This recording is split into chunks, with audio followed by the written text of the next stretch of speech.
Hello, hello. This is Christine, and I think this is like the second episode that I have now coming out for this channel that I've put out, where it's mainly to do with healing content, inspirational content, spirituality, and that sort of thing. And really, I want to just kind of make it a little bit more accessible and bring it down to people so that they're like, okay, I get it. Stuff is just this woo woo thing out in the atmosphere that maybe isn't for me.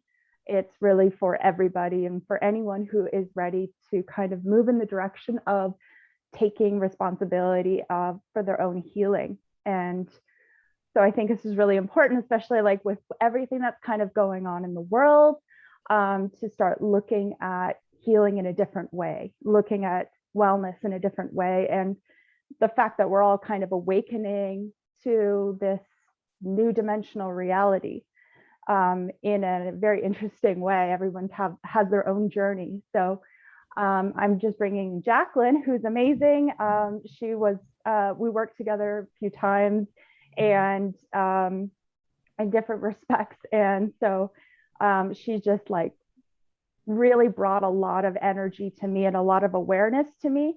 And we both kind of had some really cool exchanges in the past. So I thought I would bring her on. And yeah, so Jacquelynne, Awesome. do you want to like talk about a little bit what you do and, Yeah. yeah. Yeah, totally. So I have an accounting business where I help 6 and 7 figure online brands, but then I also do money coaching. So a lot of the work I do is money healing, helping people heal their money story, not only like past oriented money stories or money trauma and things like that, but also specific to their business too, and helping them really create channels of receiving money that feel good.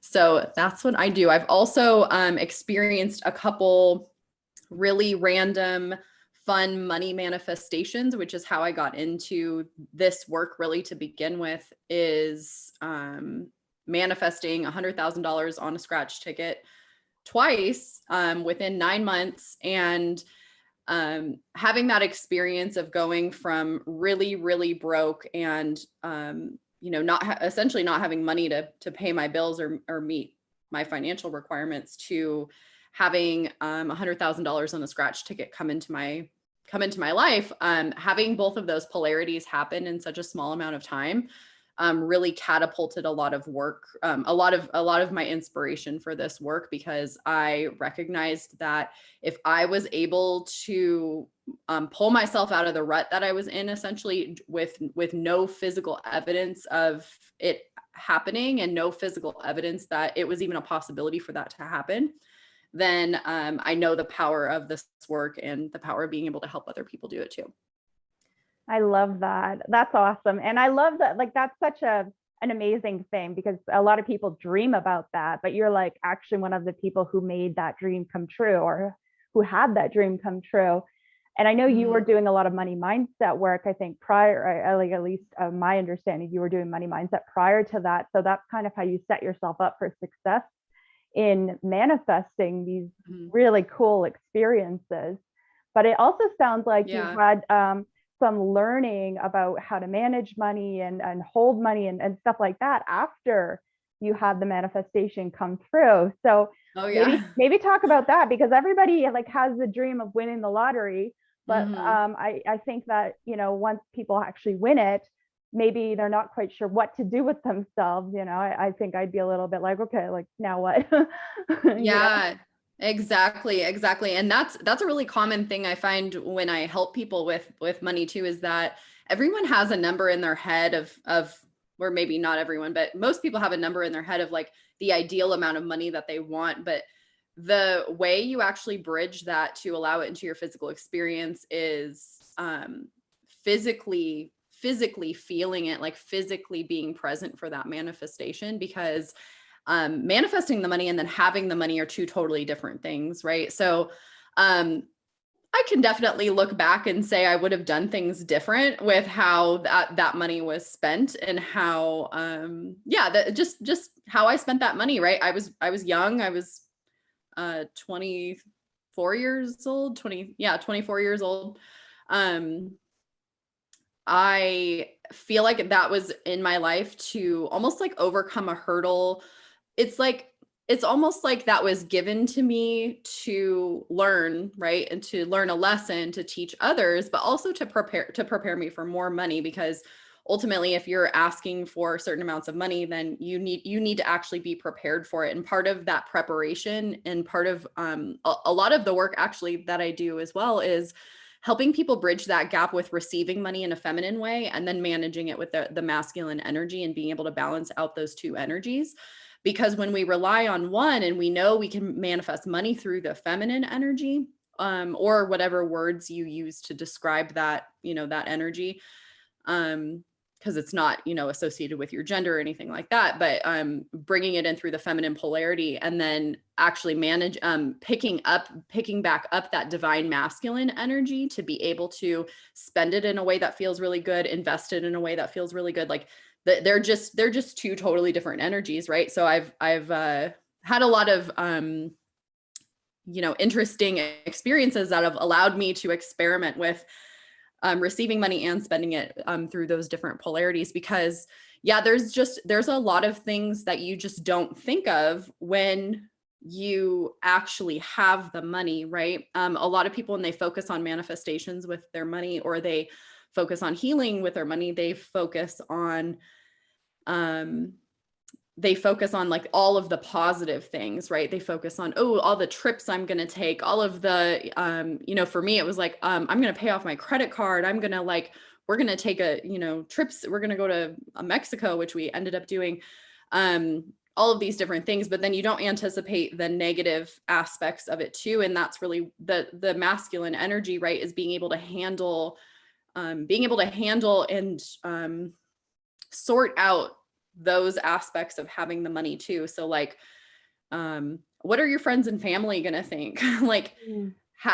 how are you going to file your taxes next year? Are you going to need to hire someone to do that? You know what I mean? A lot of things that come into play that you just simply don't think about. Or if you think about them, right? Because a lot of people also say, I don't want to make a lot of money because I don't want to pay a lot of taxes. There's a lot of like putting the cart before the horse, right? Like not making the money because you don't want the tax liability, or you're fearful of those kind of financial consequences.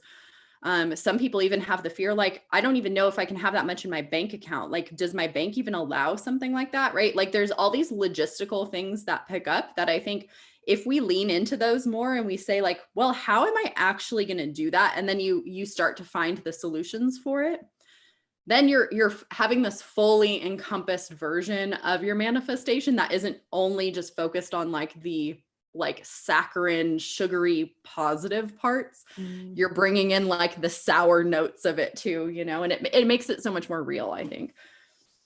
Yeah, no, it's great because I feel like this is you must have had to go on some sort of, I always feel like when we have such big manifestations, either they're like they're really great things or they're really like hard things.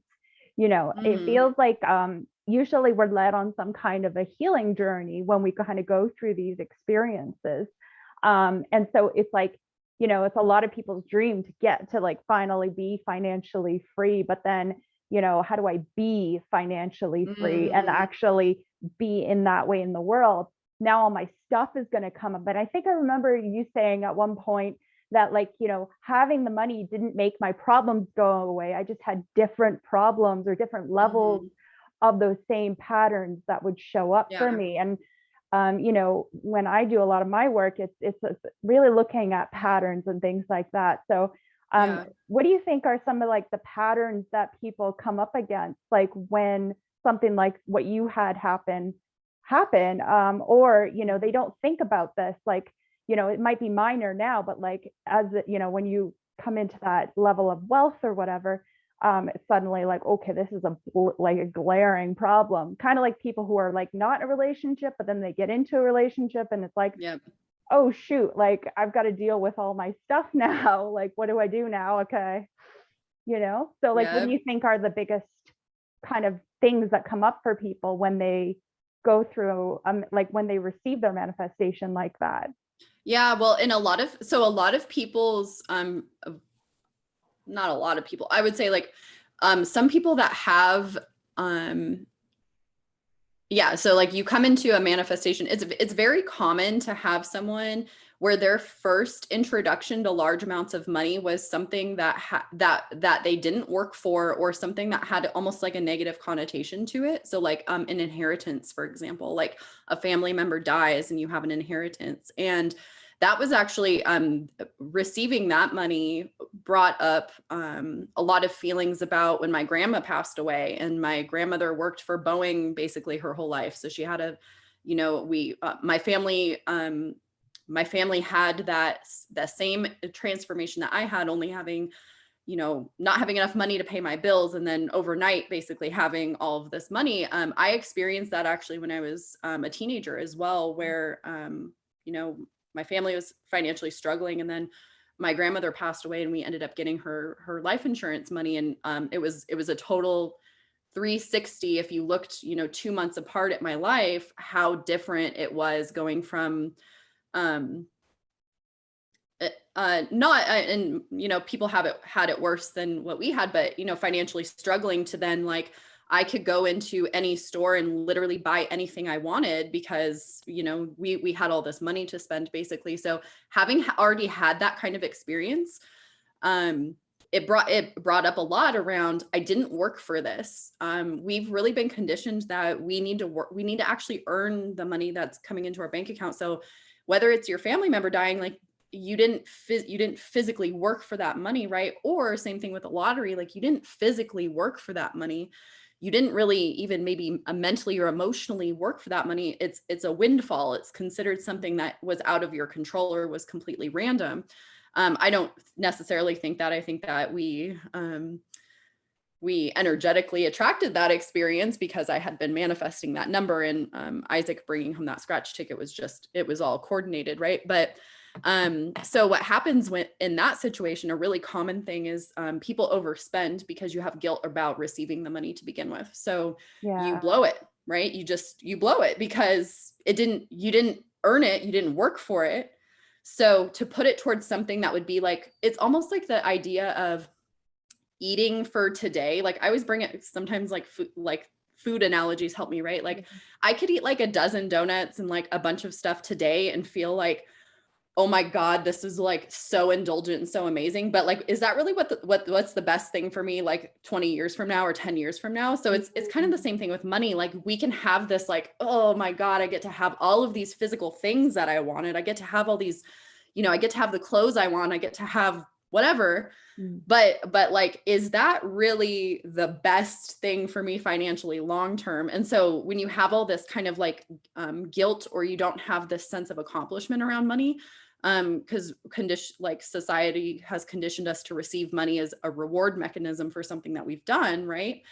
um an allowance, a job, all of those kind of things. You know, it starts from when we're really young, the tooth fairy, like, you know, stuff like that. If your family does stuff like that, like you did something, you lost a tooth, you exchanged a tooth for $1, right? Like there has to be some exchange. Mm. And so when that exchange doesn't feel even to the person, even though you don't really even need to have that in reality, but if you don't feel it, you overspend, and then, or you commit yourself financially, and then you find yourself back needing to manifest, right? It's this whole manifestation cycle of make money, overextend myself financially, realize I'm overextended financially, and then I need to manifest more money, and then the money comes in, but the money's already spent. That's a really common one, is overspending.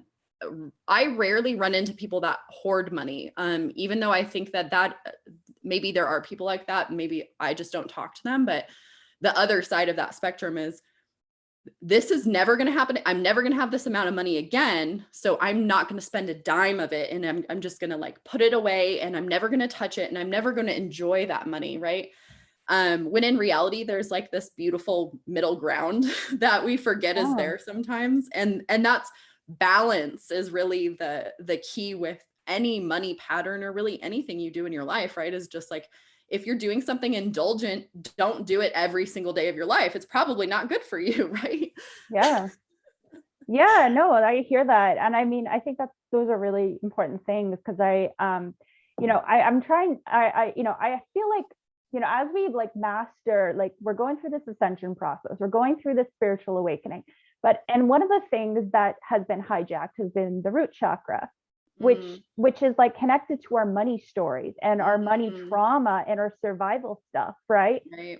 So I think this whole notion of like that, the education of like working really hard and earning and stuff like that, like there's nothing inherently evil or bad about it, but it's like it's not like a truth of the universe Right. It's just necessarily. not how it works. It's Yeah, just more commonly accepted. And that's why people do it. That's the predominant way that money is made on this planet. But it's not, yeah, it's not law that it has to be like that. It's just the energy has to be, balanced. And so exactly. if you're not feeling like you're giving or you're providing something, whether that's to like humanity or to like mass consciousness or something, then the money is going to feel off. But there's a lot of ways of like balancing that out by giving, where like giving your energy or giving your time or whatever, that isn't um let me buckle down and really stress myself out and work really hard for it, right? And that's something Sacrifice. that,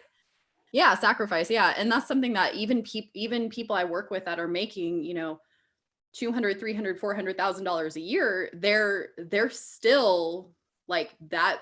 That's not something that just goes away when you have money. That if anything, like I said, with like or like you brought up, it just amplifies that energy. So if you were feeling that when you were only making, 20,000 a year or 50,000 a year, you're definitely going to feel like that when you're making more money. You're going to feel even less like you earned it because it's so much more money than what you were making before, So yeah, it's like this, like with the ascension and like creating this new earth and stuff like that, it's really like resetting the energy exchange and like really determining, almost how I picture it is zooming out and taking the dollars out of it. And let's just look at the energy being exchanged, because Mhm. that's what we should really feel good about is someone paid me to do something, or I got this money in some way.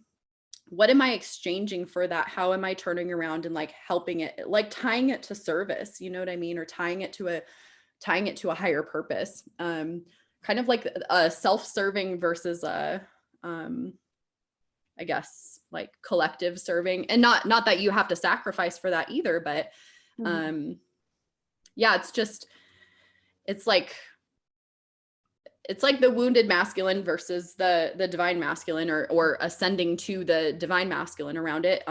Most money is made and spent in wounded masculine energy, like the root chakra, like you were saying, right? So how can we like provide a higher iteration of that? We're not being violent, right? Like you're not taking, Christine, you're not taking money and like going and buying a bomb and stuff, right? Or Oh. like creating technology. So like we're already doing more than what a lot of people are doing on the planet, but it's the higher the frequency gets with your receiving with money, then like the more you can do, the more you can utilize it for good, right? Because I think a lot of people want to alchemize. They feel like they've learned that money is evil, because people do evil things with money, and Yeah. that's a fact, right? That's not speculation, but that doesn't mean that money is evil in itself. Mhm. That doesn't mean that whatever currency we're using, like the US dollar, even if it's owned by the central banking system, which you could argue is an evil entity or something, that doesn't mean that the dollars actually represent evil. And so when we get to alchemize this, like we get to take it back, right? Take back our power around it. Yeah, and I think this is such an important conversation, because especially in like the spiritual community, there's a lot of I just want to live in a world where there is no money. Mm-hmm. Um, but it almost feels like there's a bypassing that's occurring there. It feels like spiritual bypassing in a way. It's Yeah. almost like, well, because I'm not ready to look at my money, my shadow when it comes to money and service and energy. I'm just going to bypass the whole thing completely and say, like, let's not have it at all Yeah. because it's just all evil. But it's like, that's so black and white. Yeah. And it really doesn't make sense. Like, it doesn't have to be that way. And that's kind of my thing is like, well, whatever you think, it has to be this way. question that and say Yeah. like, hey, does it actually have to be that way? Or is there another way I could look at this that's actually positive and supportive to humanity and supportive to my community and stuff like that? Like, Right. I've been hearing about, some money that's being, Jasara and Asara and that kind of thing. And I don't really And know. what is that again? Sorry, I've heard you say that a couple times, and I've heard someone else bring it up, and I know I've looked it up before, but is that like 5D money basically, or what is that? Yeah, it's connected to this quantum financial system, but it's going back from, like, my understanding is that it can't be used in the same way that fiat currency from the Federal Reserve was used. Oh, okay. It can't be used for, like, I could be wrong. Like, I'm still sort of like trying to wrap my head around it because it seems like it's pretty extensive, and it seems like it belongs to a higher consciousness. And I'm still kind of feeling out because I mean, a lot of the things that we look at there's spiritual things that we've seen that actually have been hijacked, certain, religion even has been hijacked, even though maybe initially it was a positive thing. So I'm still kind of working that all out, but my understanding is that it's just sort of a way to, like, basically, humanity's basically been stolen from by some of these entities and higher ups and stuff like that. And I guess that's the whole thing. It's like, so, well, humanity needs to get back what they're supposed to, like, they should have gotten or something like that, and it needs to be done in a way that's not harmful. You know what I mean? Interesting. Yeah. So I'm still kind of like I said, I'm wrapping my head around it a little bit. But it seems like the idea of it seems really cool. And the idea of, people, middle class, especially, like, having enough, so I'm just kind of thinking like, okay, like, is this like really what it seems? Is this another control structure? Because at this point, like, I think all of us are questioning literally everything, even the stuff that seems like it was good. It's like, you read about this person, oh, they're doing good things, but then you find out there's like some shadiness going on behind them. And it's like, okay, so like nothing really is as it seems. So that's kind of my feeling. So I think what you do bring to, the world and the way that you teach is still really very much needed. Even if we went into this national currency or whatever it's called, right? The Jasara thing. I still think, we haven't gotten rid of our, like, root chakra stuff. Like, we're still facing that shadow. That shadow is still there. And so, you're like really talking about it in such a physical way, that makes sense to people. And so it's not so much about going down this road of like cutting coupons and things like that for the rest of your life, or necessarily like not spending, like, okay, you can just hoard lots of money and never spend, and that's how you get out of debt, or that's how you become financially free. Like, that's one way. But I love how you kind of you still embody very much an abundance mindset, which I think really forces, those of people who work with you and stuff like that, and then yourself as well, to really look at the shadow, because this is the whole thing. It's like, it doesn't matter if we have, an amazing financial system, if you like, if, we as a human race can't look at our money shadow, at our energy shadow, we're still going to be back to where we started from. Like, we'll just create that again because the shadow is not going to be ignored. That's a really great point. Yeah. You always just like bring up these things and I'm like, oh yeah, like that's totally what that is. Because, and that's why I think the Bitcoin and cryptocurrencies, like, in my opinion, they're, it's like a bandwagon now. And I wholeheartedly believe in the, ethos of Bitcoin, or like the creator, the original creator's ethos of it, of there's a finite currency and it's unregulated and it's decentralized. And I think that kind of stuff is just fucking amazing. Yeah. But you're kind of right when you're like, we're not addressing the shadow. And when we're hopping, it's like a hopping, like, we haven't fully released the US dollar or the Canadian dollar, right? We haven't fully released that currency. And Or our so, trauma with it. right. And so, yeah, exactly. And so moving into something so conceptual and ethereal that you literally can't touch with your hands, it is bypassing when you put it that way. And that's why I've always said, like, for the last, like, almost the last year, is we're not going to just move from dollars to Bitcoin. We're going to move from dollars to physical metals like gold and silver, which Yeah. is why I don't particularly invest in Bitcoin or go out of my way to invest in cryptocurrencies, because I know that there's going to be a middle period, and that's what I feel really strongly or passionately towards, because I'm not going to pretend to, like, I never pretend to be a professional financially and something that I'm not. And um I think that a lot of people are being kind of like drawn in, and I don't think having crypto or Bitcoin is a bad thing at all. I think it's good, but when we're talking about diversifying the types of currencies that we're having,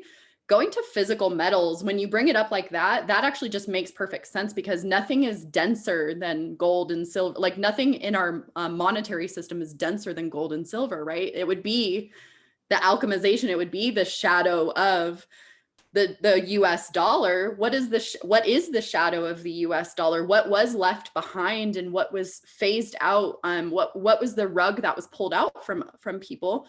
It was removing our currency from the gold standard. It was removing the currency from being backed by gold. And so it makes perfect sense when you're saying we're ignoring the shadow around the dollars, because that's literally the base of most currencies is going to be precious metals. You know what I mean? So yeah, that just totally lit a light bulb for me. But yeah, around like what is the shadow, right? Like, what is the shadow around it? It's the pursuit of money without actually understanding what money is. It's when I used to dedicate 50 hours a week and traveling 70 miles a day to go work at a corporation where I was one unit essentially generating revenue for a CEO that eventually came into the boardroom one day and fired 600 people in 10 seconds, right? Like, Wow. it's making money for someone like that. Your energy is essentially being siphoned, but we dedicate so much of our life force energy to chasing money and pursuing money that it's a low frequency of money, right? That's like a low, it's like trying to obtain something that's a low frequency and being addicted to it, you know? So I really love keeping an abundant mindset with things of like, yeah, I love having physical things around me. Even though I'm not like a brand name person, my car is 8 years old. Like, there's a lot of things about how I live my life that isn't materialistic, or someone else in my position might be more materialistic or might have better things surrounding their physical environment, right? Or more expensive things. But I think that we get to enjoy the physical parts of this planet with this, but it is so much of a like sweeter high, or like so much of a sweeter experience when we get to have like a really broad view or a really deep understanding of like what money actually is. You know what I mean? Yeah, no, I hear that. And I love that you talk about having the physical experience with money, right? Because it's like we've been so disconnected from that for so long.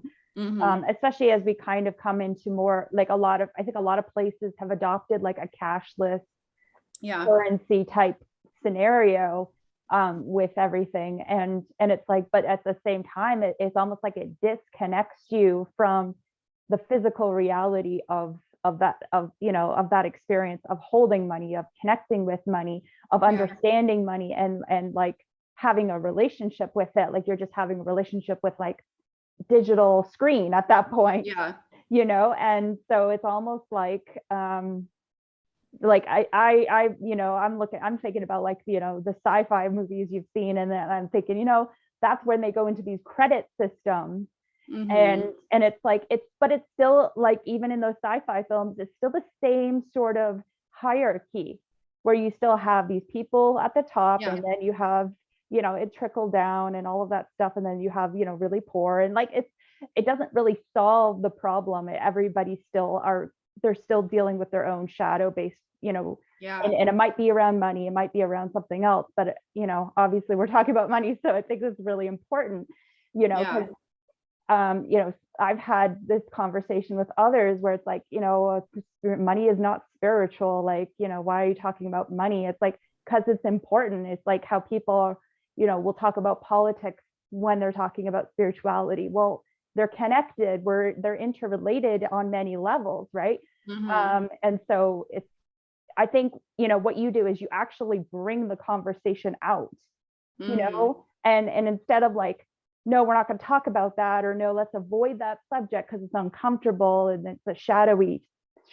subject, right? Mm-hmm. It's evil, it's done this, it's done that, and let's bury all our trauma, from generations past. Like, think about Mm-hmm. people really wear, I worked for 50 years at such and such a place, and I have a pension and I have all this, which is great. Like, I'm not knocking it, but it's like they wear it as a badge of honor, but they also Yeah. sometimes will wear it as a sort of like, give me respect because I did that. But it's like, but that, when you think about that, where all that, what was created from that versus like, as we're coming into this fifth dimensional reality, like, what are we creating with our Yeah. energy now versus what was created back then? Yeah. Again, like, we're just working with where we're at, so it's like not bad, it's just sort of Yeah. having another level of awareness of like, Yeah. okay, I fed into these corporations, I made a few people billionaires, and I got to retire when I was 65 or 70 years old, and live another 10 years, and then I was dead. Like, it's just Yeah. like, it's such a different shift, a different way of thinking I think we're going into. And I think a lot of people might be lost about how money connects to all of that. Is it like we go, no, money is evil, or do we like try to find another way to like work with it? Well, um that idea that I want to live on the land and not have any money and be completely outside of the system, completely, outside of the matrix and all of that kind of stuff. I think that that's the next consciousness, because some people have thought that for yeah, years, and that's been, some people, even someone now that's like 80 years old, there's been people that have lived their life like that, where money hasn't become a thing, or they really didn't work really hard and all of that kind of stuff.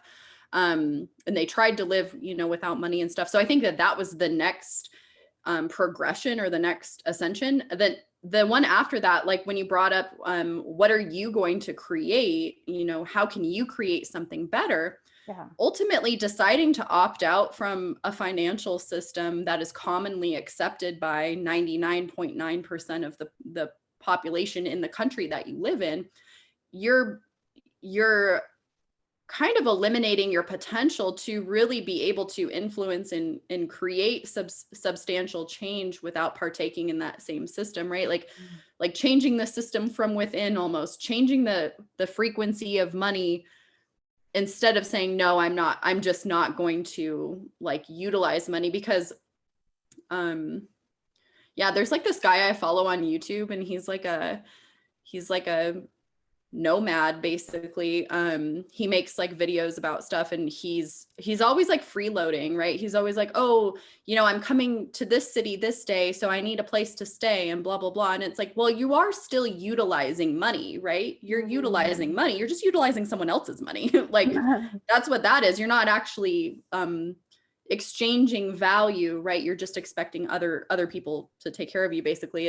And that has really been like, that might be a really biased point of view, but that's kind of been my experience with people that have just decided, like, I'm just not going to use money, or money it's just not going to be a thing in my life. Is that it's almost like, let me just not, I'm not going to take responsibility for this. Because in my right, opinion, if you really care about something, and if like we're doing like this kind of work, and like we deeply care about like creating this long standing um information or channel for ascension, and like helping other people with it, then like we need money. Because money represents an aspect of power, right?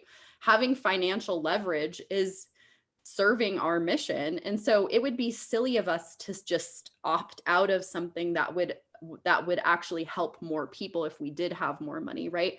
It's almost like you're basically saying, And like that, the same kind of thing goes when I talk to like people that are like minimalists and stuff like that too, right? Where they're like, it's really not about having material possessions, it's about simplicity and all of that kind of stuff.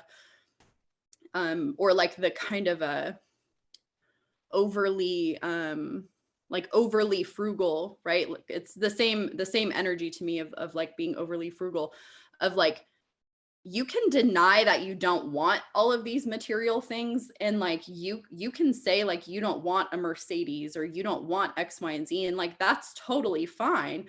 But you have to come to terms with the fact that if you actually care about something, it's kind of your job to be able to like bring money into that space in order for it to grow, in order for you to impact more people, right?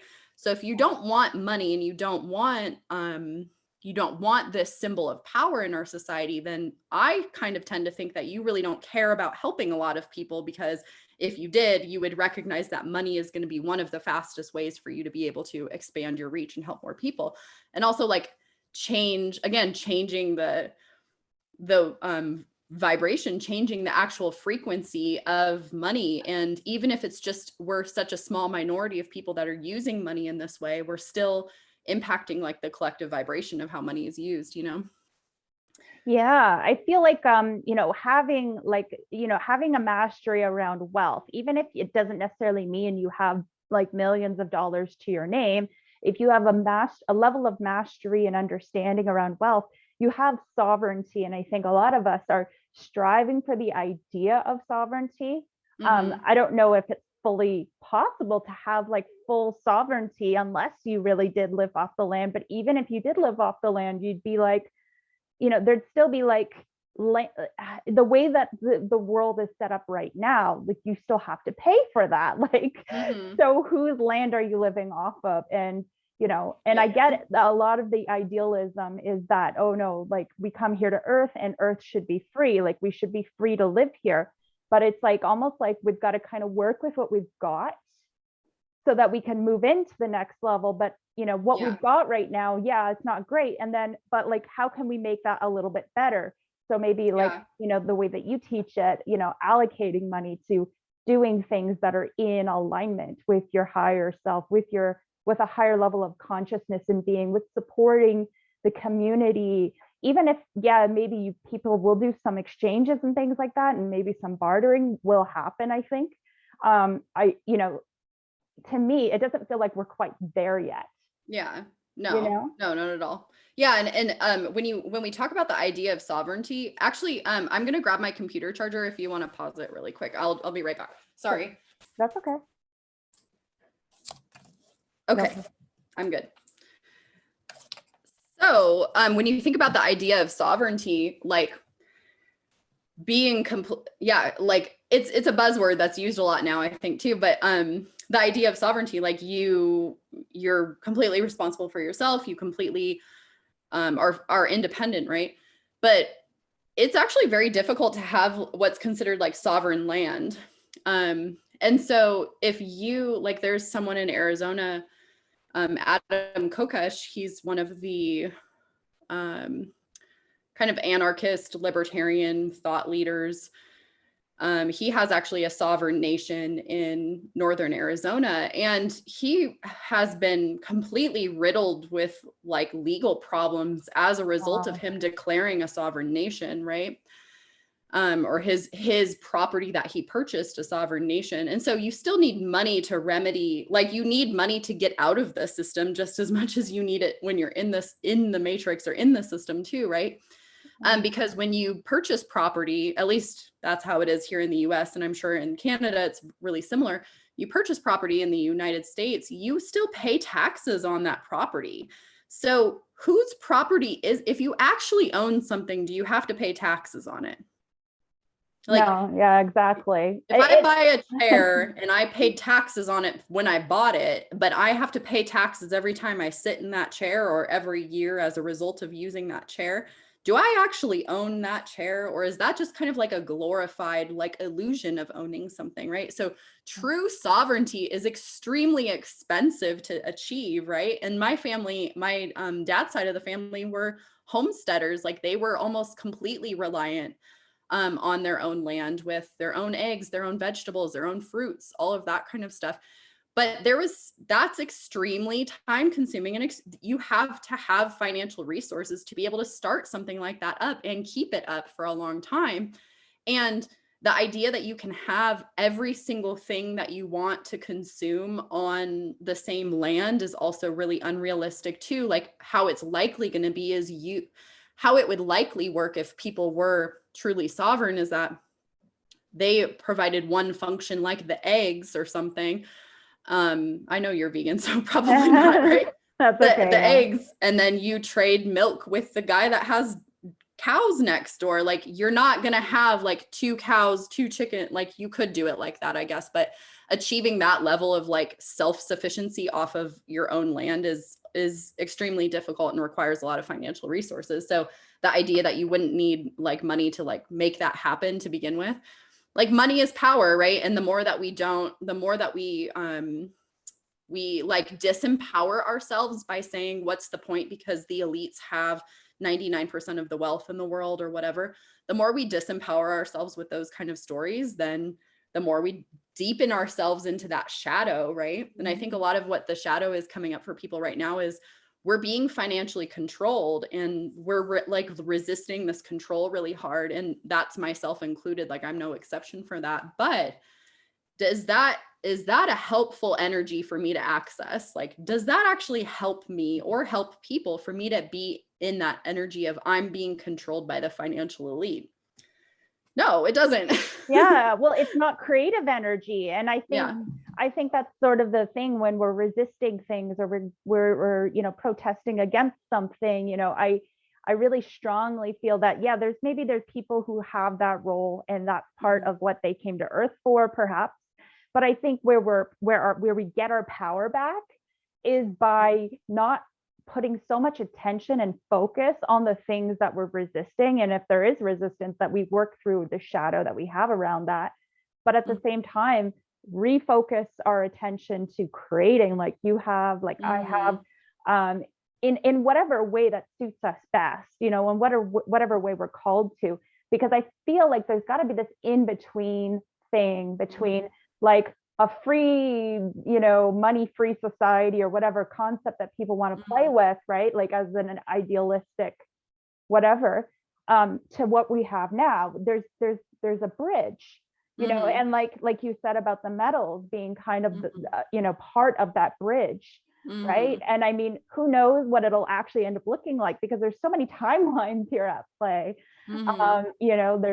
There's all these different agendas, there's all these different timeline potentials, and we're talking about, the more we're resisting, the more we're moving into these negative timelines. I feel personally, I think it's like, no, well, where's your creativity? Where's positive stuff? Where's the thing that you want to create? Where's the thing that you want to, like, how do you want to impact people? And and you do that in such a beautiful way with your work, so it's like, I think it's like, it really is a sort of a bridge process, and who knows how long that bridge will go. And it doesn't really matter. It's just that you're kind of in your flow of creative energy, and then you're moving towards something that does feel better. If we keep it that simple, then we don't get bogged down in all the details of like how it's going to look or what we're going to do, or like it's not like we're going to step into the next reality and just fall in like, oh, okay, like let me just figure out how all this works. It's like we got to create it, right? So it's like going with what's naturally our creation energy. That's kind of how it will be created in a collective way, I think. Yeah, no, totally. Yeah. And yeah, you can't stay in creation if you're reacting, right? So if you're spending your time reacting, then yeah, you're just mulling in the present, just like ruminating. That's a good word. Ruminating in the present, and not like having a vision for the future. So it's kind of funny that like spirituality or like all of that really kind of comes full circle, where it's like, well, you started with personal responsibility and like take ownership of your vibration, right? And then like we're ending at, or the circle comes full circle of like, yeah, come back and take ownership of your vibration. Like you can wake up to all of these things and you can know the depths of what's going on, or you can speculate on the depths of what's going on, and you can have all of these like ancient memories and all of these ancient initiations and contact with aliens, and just all of this stuff can happen. But really, when you come back to this physical 3D reality, it still comes back to like taking the responsibility. When you said that the other day when we were having our alien talk, it really like hit something in me. I was like, yeah, like I got to take responsibility for these entities that I'm contacting at the end of the day, right? Like I'm open, and that's why they're contacting me. So it's kind of like the same thing with money too. Like the financial control system, or the control matrix, is set up to control us and essentially siphon energy from us through corporations, through our taxes, all of that kind of stuff. So if you're giving them even more energy of yours for free by mulling over like all of the things that they're doing and all of this kind of stuff, then like you're still, at the end of the day, you're still providing that energy. That energy is still being siphoned from you. And I think sovereignty in 2021 or in the next couple years looks like not giving your energy, like cutting off how people are entities are siphoning your energetic sovereignty first. You have to achieve that first before you can achieve any sort of material or 3D sovereignty, right? So and you don't get that through resisting, you don't get that through fighting and battling for it. You don't usually, those battles for sovereignty and freedom don't immediately, it's not like the battle's done, now you're free, now you're sovereign, right? It's like it's like an ever evolving process. Like you were saying, like we're not just going to step into this new monetary system. There's going to be phases to it, right? But I think actually I used, like a couple of months ago, I started saying like, we might not see a new currency in our lifetime and blah, blah, blah. It might be something, our children's children have to deal with or something. But I'm actually thinking in the next couple of years, there's going to be like a huge shift in how we exchange energy, Yeah, well, there's a lot of talk through the grapevine about, a different financial system coming into being, and who knows like where and when that will even happen. Yeah. But it's sort of like you're saying, kind of live for now and focus on your now, like, because it's so easy to get wrapped up into this. And it's good to be aware, like awareness is great, but then, okay, are you being present in your life? Are you being a creative force in your life? Are you empowering yourself and those around you in your life? Are you supporting the small businesses that are doing creative, positive things for other humans? Yeah. Right. And just those little baby steps. And, maybe you have some other ideas of like how people can empower themselves more. Like, what would you say? Like maybe a few ideas that people could empower themselves more. Yeah, I think the old like saying of like voting with your dollar is really important, because I noticed that a lot of people that condemn, like CEOs like Jeff Bezos of Amazon and all of that, like the billionaire CEO is like a really big target now, right? And you can look at it from a couple different perspectives. You can look at it from, well, they're providing thousands and thousands of jobs and all of this international trade and all of this kind of stuff.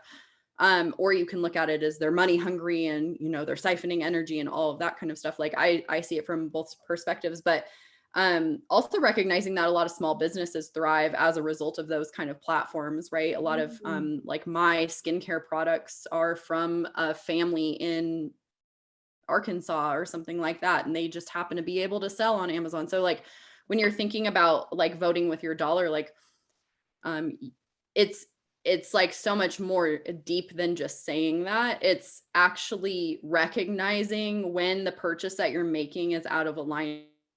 It no longer feels good to spend your money in that way. Like this is like on this topic of like personal responsibility, like that is the number one thing that you can do outside of how you're earning money, like fixing the vibration or changing the frequency of how money shows up in your life is one thing, but then how it exits your life how you circulate it is another thing. And not being a part of systems that that you're not willing to perpetuate, right? You're and that might look like shopping local, but I think for a lot of people that's much more difficult to achieve than it seems. It is. Um Yeah. and so a lot of my money goes to just really intangible things like my healing, right? Like spirit spending money on spiritual services. Like that's how and then helping the more money I make, the more I can pay the people that work for me in this spiritual space, right?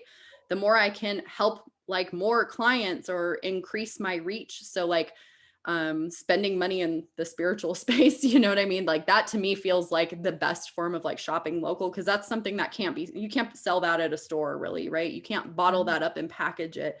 This is something where we are like financially investing in this ascension and in this consciousness, and like that is investing our energy into it, right? It's not only just the energy we're spent doing this kind of thing or focused on you know, creating a platform where our message can be distributed more. It's actually we're spending money in this space. We're spending money in devoting ourselves to doing this work. So Yeah, I love that, because I think it's important that we have a tangible thing we can do. It's like one thing to say like the ascension is coming, 5D is coming, new earth is coming, or whatever words you want to use. But at the end of the day, it's like, well, like how do we actualize this? What does that look like? What are the action steps that I can take? And I think that's amazing that, and that's the other side too. Like it's like, if you do run a spiritual business and you do run different services and things, to make sure it's sustainable. Like, so there's two sides to the whole thing. It's like people want to pay you to do what you're passionate about, but you've got to be willing to offer it. So it's a whole thing, right? It's a cycle. And you think about you're putting money into that versus like something that's going to like numb you out, the majority of the time. Like I find a lot of people will invest in things that numb them out, which is their choice. And that's the beauty of this planet. It's a free choice planet kind of thing. But at the same time, it's like, well, you're investing in your healing, So I think that's beautiful. And I think that's a really good way for people to just sort of take that into their own lives. Like, are you investing in your own healing? Are you investing in your own money mindset? And are you doing it in a tangible way, not just a like a let's hope for the best, or like, well, maybe one day things will be different. Like, no, like what are you doing in your life right now?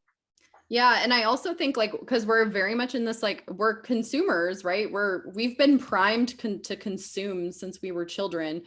And our life is so, the American, the first world life, like, is so completely coddled that like, we don't even recognize the level that it's gone, where we can access food. We go into a grocery store and we can access food from 30 different countries because there's all these spices, there's all these exotic fruits, there's all this kind of stuff, right? Like we have such a quality of life that a lot of the world can't comprehend, or like it's just so our expression of money is so separated from our survival compared to how a lot of the world lives. A lot of the world lives day-to-day survival, and recognizing that that's not only like a privilege but a responsibility for us to like do something with that, right?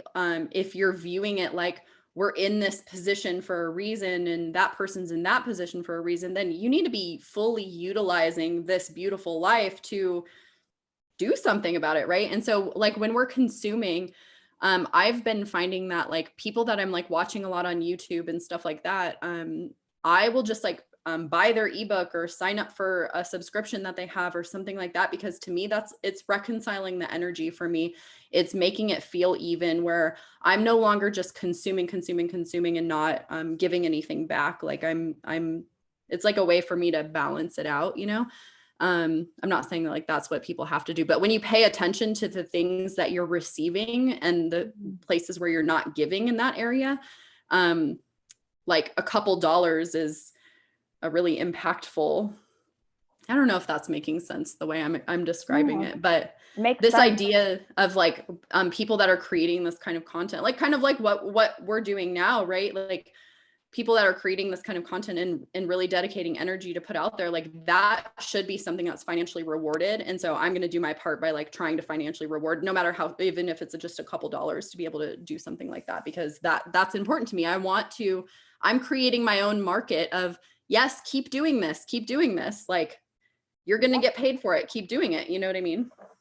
Yeah. That's And how I we really love change that. our economy, because it's not just going to be new earth, 5D earth, it's going to be a 5D economy.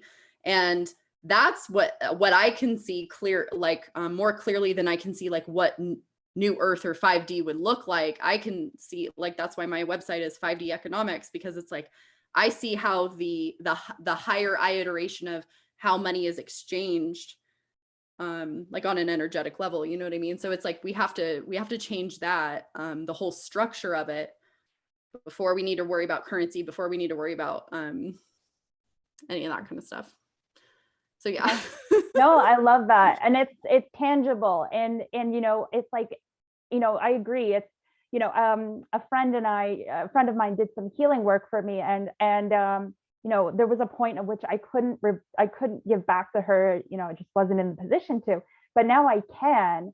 And so even if I send her $5 or $10 or $15 for whatever she does, even if it's only, even if it's not that much, and she's in that sort of higher awareness where she's like, no, like I feel like this is amplified by like 1,000-fold.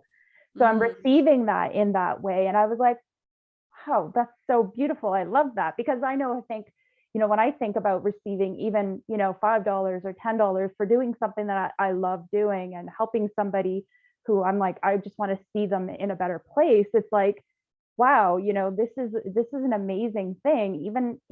Even a small donation is just so appreciated, because it's like, I'm really doing something that's in alignment and people are seeing that. And it's not, you're not doing it for the accolade necessarily, Right. but this is just sort of how we, like you say, this is how we create that 5D economy. And I love that your website's called 5D economics. That's amazing. Yeah. And it's kind of like when you did that energy scan for me, and then I'm like, I felt uneven. Like, that's why I sent you, I PayPal you money, because I was like, this feels like uneven to me. You know what I mean? And it's like, and hopefully it didn't feel that way for you or Oh, it whatever. was amazing. I but was just like, I wasn't expecting anything, right? yeah. But then, that's where we come into, there's an imbalance some of us have. And I think a lot of us kind of were indoctrinated into these imbalances of overgiving, Yeah. and or the other way around, can be.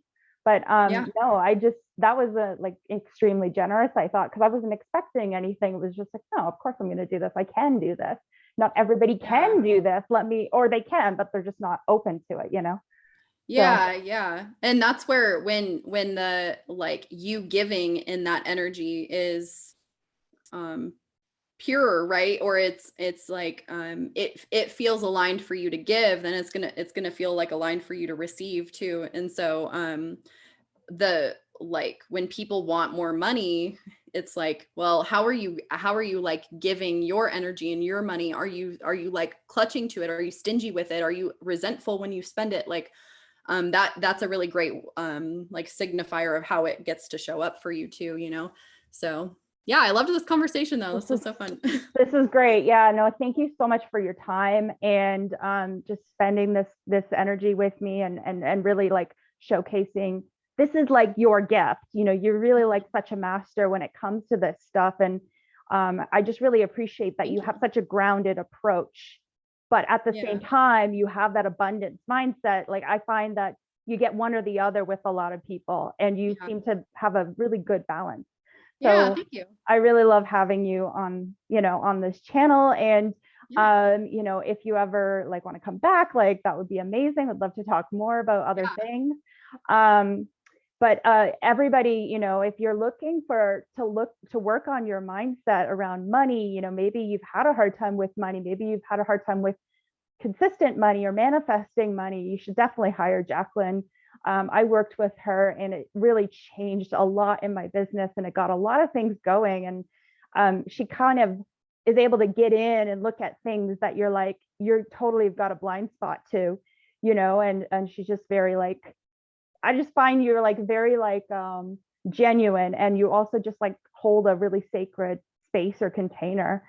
Oh, Um, thank you. so it's an honor and a blessing to know you. Is there any, like, we're gonna definitely drop your links and your website and stuff like that below.